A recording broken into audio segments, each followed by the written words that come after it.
हजरत सैयदना फारूक आजम रदी अल्लाह, मैं तफसील से बात करूंगा अगले जुमे जनाब फारूक आजम के हवाल पर। हजरत उमर फारूक रदी अल्लाह तआला अन्हु बदर के मैदान में जब निकले ना बदर में, तो हजरत उमर से हुजूर ने तजवीज मांगी, फरमाया सफ बंदी कैसे करें, किस तरह लड़ना है। जनाब उमर फारूक रदी अल्लाह तआला अन्हु कहने लगे, हुजूर ये जितने आए हैं ना काफिर लड़ने, ये किसी का कुछ चाचा लगता है, किसी का कोई मामू लगता है, किसी का भाई है, किसी का बेटा है, तो महबूबा सफ बंदी की क्या जरूरत है, जो मेरे रिश्तेदार है मेरे हवाले करें, मैं गर्दने काट के आपको देता हूं। जो अबू बकर के रिश्तेदार है वो अबू बकर के हवाले करें, वो गर्दन काट के दे। जो अली का कुछ लगता है वो अली के हवाले करें। हम दुनिया को बताएंगे कि अशिद्दाउ अलल कुफ्फार, अशिद्दा अलल, उसके लिए हमारे पास सख्ती है, कोई नरमी। वो हमारा सगा भी हो तो उसके हक में कोई नरमी। हजरत उमर ने अपने सगे मामू की गर्दन काटी बदर के दिन, सगे मामू की। हजरत अबू उबादा बिन जर्राह, सुनो, इस्लाम अमन का दरस देता है, मोहब्बत का दरस देता है। भाई इस्लाम ही तो अमन का दरस देता है, पर जड़ी बूटी काटना बदअमनी नहीं होता, जालिम का हाथ पकड़ना बदअमनी, और अमन वाले और होते हैं बुज़दिल, इन दोनों में फर्क होता है। अमन वाला बनने का कहा गया है, बुज़दिल बनने का कहा। मेरे नबी पाक ने जो बदर में तलवार उठाई थी, जिरा पहनी थी, हुजूर अलैहिस्सलातु सलाम ने लोहे की जैकेट पहनी थी, तो वो भी मेरे रसूल पाक ने अमन के लिए ही पहनी थी। मेरे नबी पाक सल्लल्लाहु अलैहि वसल्लम ने उहद के दिन जो हथियार उठाए थे, तो वो भी अमन के लिए उठाए थे, वो भी अमन के लिए हुजूर ने हथियार उठाया था। हथियार उठाना बदअमनी की अलामत नहीं होता मेरे भाई, याद रखें। हजरत अबू उबादा बिन जर्राह ने मैदान बदर के अंदर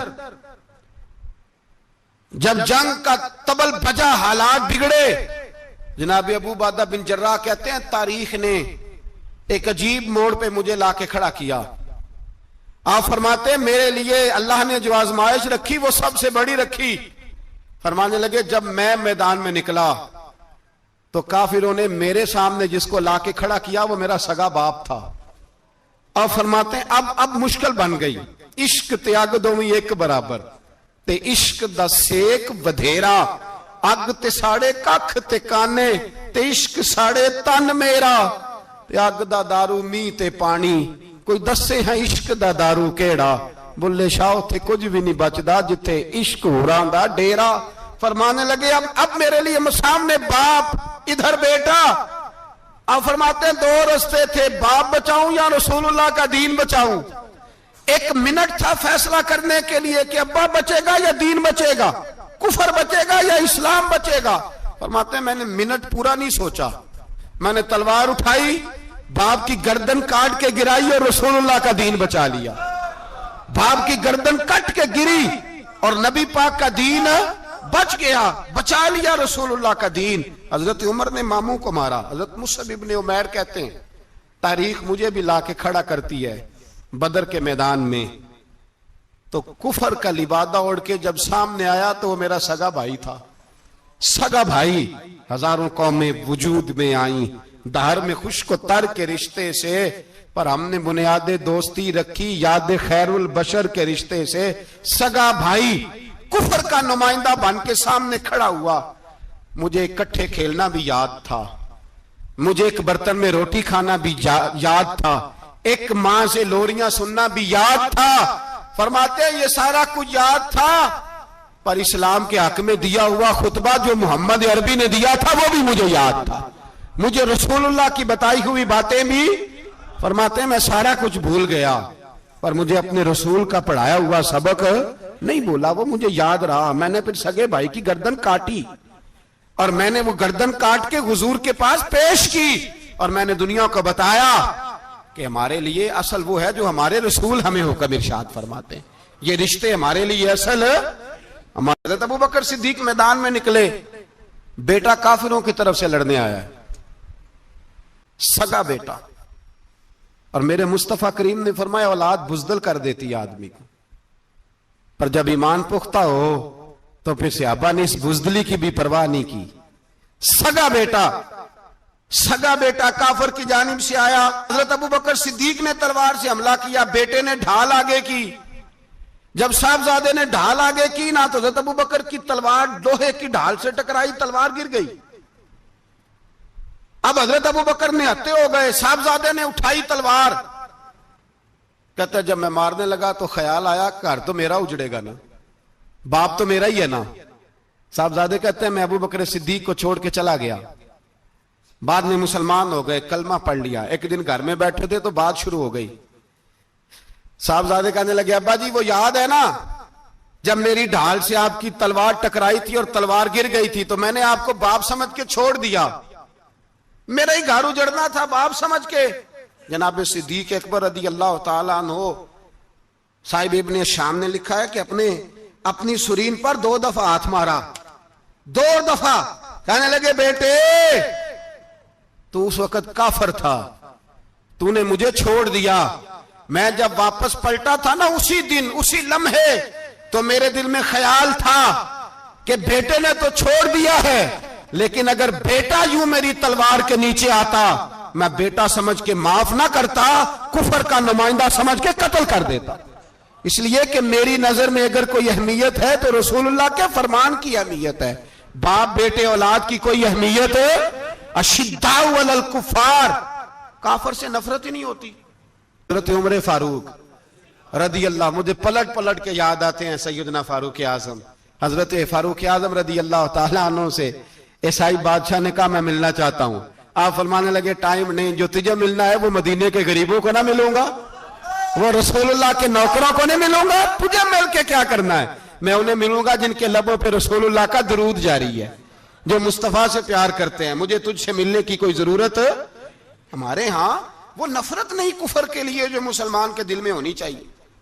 मेरे रसूल पाक सैयद आलम नूर मुजस्सम सल्लल्लाहु अलैहि वसल्लम ने जो लोग तैयार फरमा, नींद तो नहीं आ रही आप हजरात? एक वो मंजर था हजरत उमर ने जब अपने सगे मामू को लताड़ा, जनाब अबू उबादा बिन जर्राह ने बाप को कत्ल किया, मुसअब इब्न उमैर ने भाई को कत्ल किया। एक वो मंजर था। एक वो मंजर था जब मुसलमान मक्के से मदीने आए, मदीना तैयबा पहुंचे तो मुस्तफा करीम ने फरमाया ये तुम्हारे भाई हैं, बस बात खत्म हो गई। ये तुम्हारे, भाई इतनी सी बात है, ये तुम्हारे, इससे ज्यादा नहीं। कोई लंबा खुतबा नहीं नबी पाक ने दिया, फरमाया ये तुम्हारे, अपने भाइयों की मदद करो। हद हो गई मदद करने की। भाई का बाजू पकड़ा, घर ले गए, कहने लगे ये 15 किले मेरे हैं, 6 जो तुम्हें पसंद आते हैं रख लो, तुम्हारे हो गए। घर का सामान बिस्तर रजाइयां तक निकाल के दरवाजे के अंदर रखे। भाई से कहा यार जो तुझे अच्छा लगता रख ले, आधा तेरा आधा मेरा। यहां तक एक वो मौका जब अशिद्दाउ अलल कुफार, एक ये मौका रुहमाउ बैनहुम। सहाबा किराम अलैहिम रिदवान में से किसी के पास 2 बाग थे, एक में खजूरें ज्यादा पकी, एक में कम पकी। जब वो अपने भाई को देने लगा तो उसने कहा तुझे रसूलुल्लाह ने मेरा भाई बनाया है, तुझे वो वाला बाग दूंगा जिसकी खजूरें ज्यादा पकी हुई है, वो वाला बाग दूंगा, खजूरें ज्यादा पकी हुई। और यार तारीख आलम ने ये नजारा नहीं देखा कि वहां से एक शख्स आया गरीब है, रिश्ता नहीं मिलता। यहां एक शख्स ने क्या किया, उसको अपने खानदान से, अपने घर से रिश्ता भी दिया। कहा भाई है, इसको यहां बसाना है, रखना है, लाना है। कोई तहजीब का टकराव नहीं हुआ, कोई उन लोगों के आपस में झगड़े नहीं हुए, कोई नहीं कहा कि ये मुहाजिर है ये अंसार है, कोई किसी जगह नहीं कहा तुम्हारा खाना पीना रहना सहना अलग है, कोई किसी जगह बहस नहीं हुई, आधा बांट के दिया। और फिर भाईचारे का हाल ये था कि तबूक के बाद जब बड़ा माल आया ना मुसलमानों के पास, ढेर लग गए, बैरीन से माल आया तो ढेरों लग गए। तो रसूल पाक सल्लल्लाहु अलैहि वसल्लम ने अंसारे मदीना को बुलाया, मदीने वालों को, फरमाया तुमने बड़ा एहसार किया था अपने भाइयों पर, तुमने अपनी आधी आधी जायदादें दे दी थी, तुमने रुहमाओ बैनहुम का पूरा मुजाहिरा अमलन करके दिखाया था। अब माल आ गया है, 2 ऑप्शन मैं तुम्हें देता हूं, 2 किस्म की तरजीहात, एक चीज कबूल कर लो। का या रसूल अल्लाह सल्लल्लाहु अलैहि वसल्लम हुक्म फरमाइए। फरमाया यहां तो जो माल तुमने अपने महाजिर भाइयों को दिया है वो वापस ले लो, वो तुम वापस ले लो, और ये जो माल आया ये मैं इनमें बांट देता हूं। या इस तरह करो कि मैं ये माल तुम्हारे दरमियान आपस में आधा आधा बांट देता हूं, या तुम्हें कुछ फीसद ज्यादा दे देते हैं, उन्हें कम दे देते हैं। बात हो रही थी, अंसार चुप थे। हुजूर ने फरमाया बोलते क्यों नहीं, पता महबूब को भी है कि ये बोलेंगे तो मुझे भी ठंड पड़ेगी और कयामत तक सारी उम्मत को सुकून मिलेगा। फरमाया बोलो। तो अंसारे मदीना बोले तो रो के बोले, का महबूबा हमने माल क्या करना है, हमारे पास रसूल पाक जो मौजूद है, या रसूल अल्लाह हमने क्या करना है माल का? हुजूर जो अब आया ये भी सारा इन्हें दे दे, जो हमने दिया था इन्हें वो भी इनके पास रहने दें, और या रसूल अल्लाह जो बाद में आए वो भी इन्हें दे दे। हमारी शर्त यह है कि हमारे दरमियान अल्लाह के रसूल मौजूद रहने चाहिए, महबूब हमारे दरमियान रहे। माल और दौलत की हमें जरूरत है, ये रुहमाओ बैनाओं में आपस में बांट के हर चीज अपने भाइयों को दे दी। हजरत उमर, ईसाई बादशाह टाइम मांगता तो कहता है कोई टाइम नहीं, चल दौड़ जाओ। मुल्क के शाम जाते हैं, जब फतह होते हैं हजरत साद बिन नबी वकास बुलाते हैं, शाम जाते हैं तो हजरत उमर कहते हैं शाम आए हैं यार, सबसे पहला काम ये कर, बिलाल का तो पता कर। यहां सुना है बिलाल हबशी का मकान भी कहीं नेड़े नेड़े है, पता तो कर। हजरत बिलाल हबशी हजरत सैयदना साद कहने लगे हुजूर बुला ना ले। फरमाया नहीं, वो मुस्तफा का गुलाम है तो मेरा तो इमाम है, मैं घर मिलने जाऊंगा। घर रुहमाओ बैनाहुम, काले रंग के हबशी गुलाम सैयदना बिलाल हबशी को मिलने घर गए, और जनाब उमर जाके बैठक में इंतजार करने लगे, गोया ड्राइंग रूम में बैठे इंतजार होने लगा। जनाब सैयदना बिलाल आए तो हजरत उमर उठ के खड़े हुए। मुल्क के शाम के लोगों ने यह मंजर अजीब देखा कि जनाब उमर फारूक एक हबशी के लिए खड़े हुए, और जब खड़े हुए तो हजरत बिलाल कहने लगे उमर बैठ जाओ, ये क्या कर रहे हो? तो हजरत सैयदना उमर रो पड़े, कहने लगे बिलाल तो हबशी पहले था, जब से रसूलुल्लाह का गुलाम बना है सारी उम्मत का इमाम बन गया, सारी उम्मत का तो इमाम बन गया है जब से तो नबी पाक सल्लल्लाहु ताला अलैहि वसल्लम का गुलाम बन। भाई याद रखे, जब अशिद्दाउ अलल कुफार की बात थी तो अपने सगे कत्ल हो गए, और जब रुहमाओ बैनाहुम की बात थी तो फिर ये नहीं देखा ये हबशी है। तवज्जो है मेरी बात पर? जाग रहे ना आप लोग? इधर देखे, फिर ये नहीं देखा कि ये हबशी है, ये रूमी है, ये कौन है, फिर ये देखा कि ये रसूलुल्लाह का गुलाम है सल्लल्लाहु। हजरत अबू बकर सिद्दीक रदी अल्लाह ताला अन्हु से किसी ने पूछा था बदर में फतह कैसे हुई? अब भी मुसलमान कहते हैं नहीं जी कैसे लड़ेंगे जी, हमें अपना बड़ा मसला है। ये कमजोर लोगों की बातें, कमजोर जो खुदा वाले होते हैं उनकी ये सोच नहीं होती। ये आरजुए करम और मैं आपसे करूं, ये भीख उसको जीतिए जिसका खुदा ना हो। ये कमजोर लोग हैं जो कहते हैं नहीं कैसे होगा, किस तरह होगा, जिनको पता हो कि हमारी गैबी ताकत है हमारी। हजरत अबू बकर सिद्दीक रदी अल्लाह ताला पूछा जनाब बदर में कैसे जीत गए? तलवारें ज्यादा थी, नेज़े ज्यादा थे, या आपको जासूसी ज्यादा थी, पता ज्यादा था कि यूं काबू आएंगे काफिर? तो अबू बकर सिद्दीक फरमाने लगे ना नेज़ों से जीते ना तलवारों से जीते, हम जो बदर में जीते हैं तो मुस्तफा की नमाजों से जीते हैं। हमें जो बदर में कामयाबी मिली तो रसूलुल्लाह की दुआओं की बरकत से मिली। फरमाने लगे काफिर सारी रात शराबें पीते रहे, सारी रात वो नाच गाने में मसरूफ रहे, और मैं हुजूर के खेमे में मौजूद था। नबी पाक सारी रात नमाज पढ़ते रहे, सारी रात हुजूर नमाज पढ़ते रहे, सारी रात अल्लाह से दुआ करते रहे। फरमाया सुबह जो कामयाबी मिली तो ये मुस्तफा की नमाजों की बरकत से मिली। एक बुजुर्ग की मैं बात सुन रहा था, वो कह रहे थे अब नमाजें इबादतें रियाजतें बाद में करना, पहले जिहाद करो। कह रहे थे अब निकल कर खानकाहों से अदा कर रस्म शब्बीरी, इबादतें रियाजतें तिलावतें दरूद बाद में होगा, पहले जिहाद। तो मैंने कहा साहब इबादतें तिलावतें दरूद हो कहां रहा है, पहले वो जगह तो बताएं। खानकाहों पे तो उर्स हो रहा है, साल के बाद ढोल लग रहा है। वो जो जमाना था ना कि खानका शरीफ पे शाम तक कुरान मजीद खत्म होगा, फजर के बाद 50,000 दरूद पढ़ा जाएगा। वहां लोग आए हैं तो वहां जिक्र करते करते लोग इस कदर मस्त हुए कि उन्हें होश ही नहीं कहां के कहां गए। वो तो दौर खत्म हो गया। अब कहां है खानका में? अब तो नजर नियाज रह गई, खत्म शरीफ रह गया, उर्स पाक रह गया, बाकी तो मामला खत्म है। वो कहां गया मामला सारा? भाई दुआएं इल्तजाएं। शहाबुद्दीन गौरी से पूछा जनाब फतह कैसे हुई? कहने लगे ख्वाजा मोइनुद्दीन अजमेरी की दुआओं की बरकत से। फरमाते हैं बाबा दुआ मांगता था, हम जिहाद करते थे, अल्लाह कामयाबी दे देता था।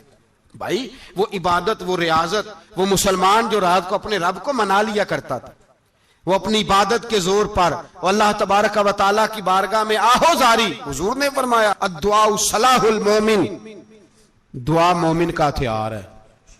दुआ मोमिन का, बोल के बताना है, दुआ मोमिन का।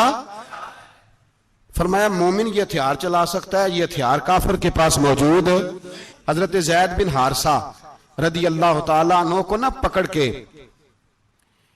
कुछ काफिर उनको पकड़ के ले गए तो एक दरख्त के साथ बांध लिया, कहने लगे तुम्हें कत्ल करेंगे, हुजूर के सहाबी हैं रदी अल्लाह ताला। जब काफिर आपको कत्ल करने लगा ना तो उन्होंने दरख्त के साथ अच्छी तरीके से टांगे बांध ली, हाथ बांध लिए, गर्दन बांध ली। कहने लगा बुला अपने रब को। तो हजरत ज़ैद रदी अल्लाह ताला अन्हु फरमाने लगे मैं तो शहीद होने को तैयार था, लेकिन तूने आजमाने का प्रोग्राम बनाया तो ठीक है, मैं फिर बुलाने लगा हूं अपने रब की मदद को। ऐ अल्लाह मदद फरमा। उसने उतनी देर में तलवार नियाम से निकाल ली। ऐ अल्लाह मदद फरमा। उसने जब तक दोनों हाथों में तलवार सौंप ली, ऐ अल्लाह मदद फरमा। जब तीसरी बार आपने ये कहा तो उसने तलवार उठाई, कहा अल्लाह मदद फरमा। हजरत ज़ैद रदी अल्लाह ताला अन्हु कहते हैं जब चौथी बार मेरी जुबान से लफ्ज निकले, काफर के हाथ में तलवार थी पर गर्दन भी उसकी कट के नीचे गिर गई, कि गर्दन कट के उसी वक्त नीचे गिरी। मुझे किसी ने खोला, ना मारने वाला नजर आया, ना गर्दन काटने वाला नजर आया, ना मुझे खोलने वाला। तो मैंने कहा आने वाले तू बता तो सही तू कौन है? तो कहने लगे मैं जिब्रील अमीन हूं, मैं जिब्रील अमीन हूं, मैं जिब्रील, मुझे दुश्मनों ना छेड़ो, मेरा है कोई जहां में, मुझे दुश्मनों न छेड़ो, मेरा है कोई जहां में, मैं अभी पुकार लूंगा, नहीं दूर है मदीना। कहा जब तूने, हजरत जिब्रील कहने लगे जब तूने पहली दफा कहा ना अल्लाह मदद फरमा, तो मैं सिदरतुल मुंतहा पे था, मुझे हुक्म हुआ जिब्रील देर ना करना। फरमाते हैं जब दूसरी दफा तूने कहा ना अल्लाह मदद फरमा तो मैं 7वें आसमान पे था, और जब तीसरी दफा कहा मदद फरमा तो मैं पहले आसमान पे था, और फरमाया जब तूने कहा चौथी दफा अल्लाह मदद फरमा तो मैं तेरे सराहने खड़ा था, मैं तेरे सराहने। तो भाई अब तो इज्तिमाई दुआ भी नहीं रही हमारी, अब तो ये वाला सोता भी। अकबर अल आबादी ने कहा था मुसीबत में भी अब याद खुदा हमको नहीं आती, दुआ मुंह से ना निकली जेबों से अर्जियां निकली। हजरत उमर फारूक अल्लाह अकबर, हजरत उमर जैसा बंदा 24 लाख मुरब्बा मील का हुक्मरान, और शाह रूम को खत लिख के कहता है मैं मिन्नत नहीं करता मैं हुक्म देता हूं। ना तगड़ा बंदा। जंगे कादसिया के लिए हजरत साद बिन नबी वकास को भेजा, फतुह शाम पढ़ के देखें। हजरत उमर बड़े परेशान है, इतने दिन हो गए कोई रिपोर्ट ही नहीं आई। अब तो मोबाइल है ना, तो एक एक मिनट की रिपोर्ट लें आप, बल्कि आप एक एक मिनट की फोटो लें आप, रिपोर्ट तो दूर रह गई।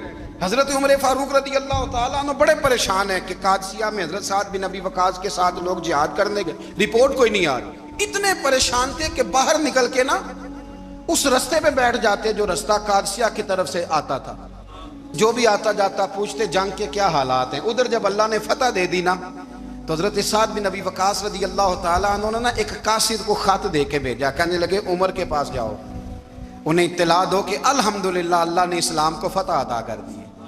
ये हजरत उमर को जाके देना।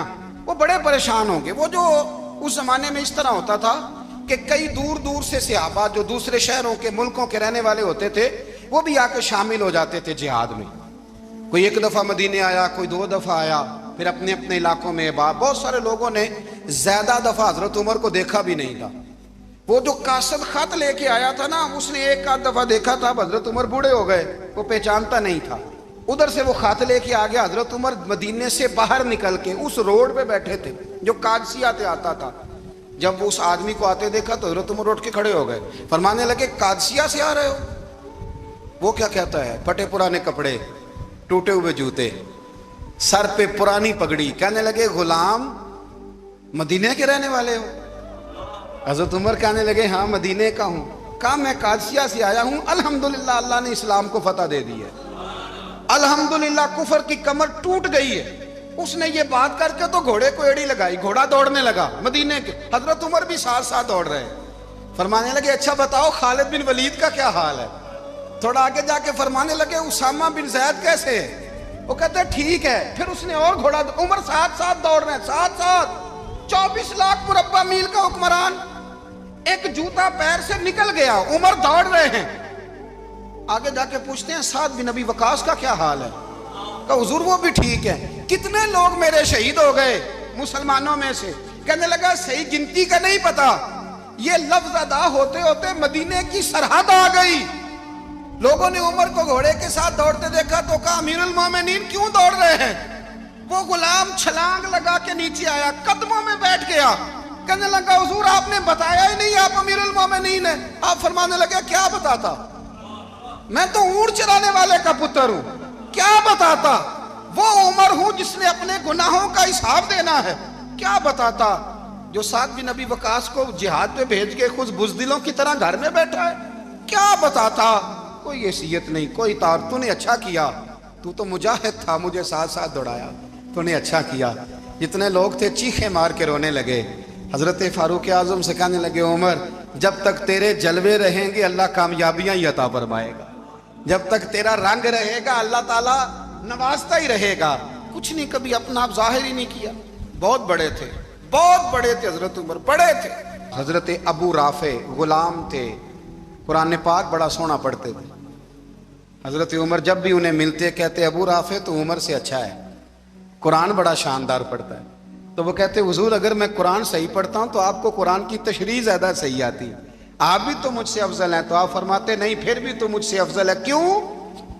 इसलिए कि तू अपने आका की नौकरी भी ठीक करता है और रब की इबादत भी ठीक करता है, और मुझे खाली सिर्फ इबादत करनी होती है वो भी ठीक नहीं कर पाता। सारी जिंदगी अपना मुहासबा, सारी जिंदगी अपने गिरेबान में देखा, सारी जिंदगी अपने आप को परखा, अपने आप को टटोला।